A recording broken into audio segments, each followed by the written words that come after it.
Bienvenue à tous, bonne année à tous les métropolitains. J'espère que vous êtes en pleine forme et j'espère aussi vous revoir le plus souvent possible dans ce point hebdomadaire sur l'actu et l'émission de votre métropole.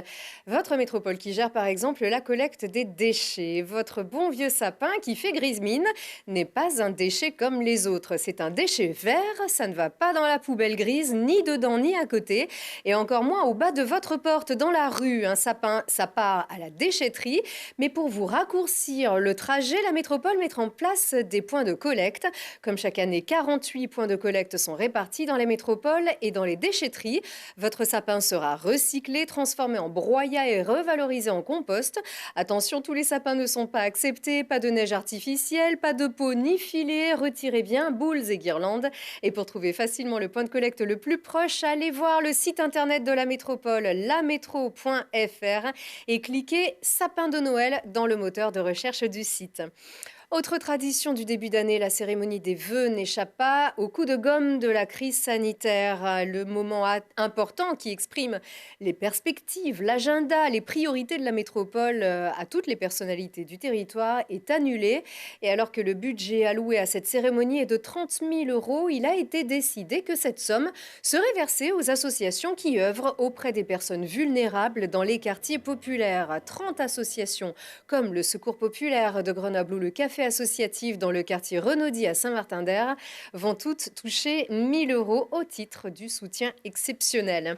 Et si le virtuel ne remplace pas tout, le petit écran peut néanmoins vous transmettre l'essentiel du message du président Christophe Ferrari pour cette nouvelle année.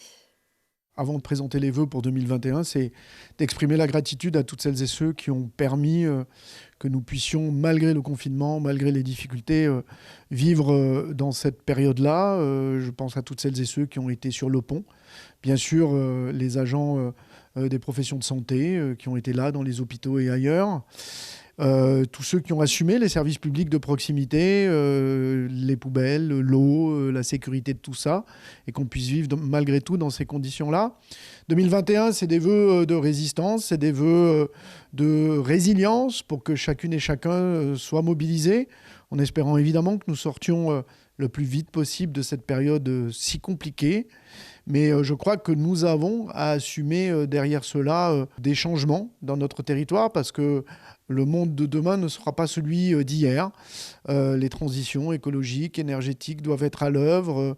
La solidarité, le service public, la lutte vers ceux qui ont le plus besoin aujourd'hui, les plus démunis, ceux qui seront dans la précarité à cause des augmentations du chômage. Nous devrons veiller à être auprès d'eux. Donc voilà, c'est cela. C'est des vœux, finalement, pour se rassembler et faire corps collectivement dans ce territoire autour de nos services publics, soutenir nos restaurateurs, soutenir nos commerçants de proximité, soutenir nos acteurs économiques, nos acteurs associatifs, nos clubs sportifs qui n'ont pas beaucoup connu les terrains, pour notamment le monde amateur, et qui nous manquent beaucoup. C'est aussi soutenir les acteurs culturels. Ça nous manque d'aller au théâtre, d'aller au cinéma, d'aller au concert, d'aller écouter de la musique.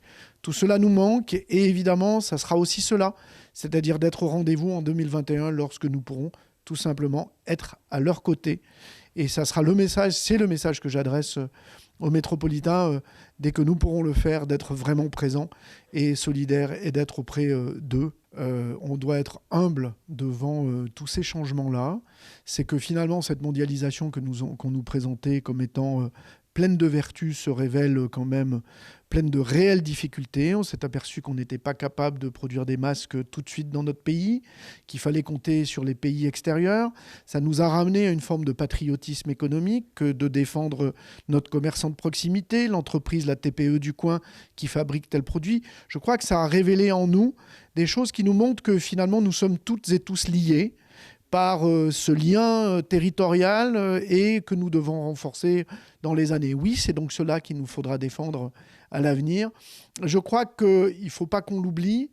En tout cas, moi, je serai là pour le rappeler parce que je crois beaucoup, finalement, à ce qui nous rassemble localement et ce qui nous donne de la force collectivement. Voilà pour l'essentiel des vœux du président de la métropole, Christophe Ferrari. Et dans le cadre de la campagne de vaccination qui doit s'accélérer selon tout le monde, et notamment le président de la métropole, Christophe Ferrari a proposé aux autorités sanitaires la mise à disposition du Stade des Alpes avec l'accord des clubs sportifs, le FCG Rugby et le Grenoble Foot 38, pour en faire l'un des centres de vaccination principaux.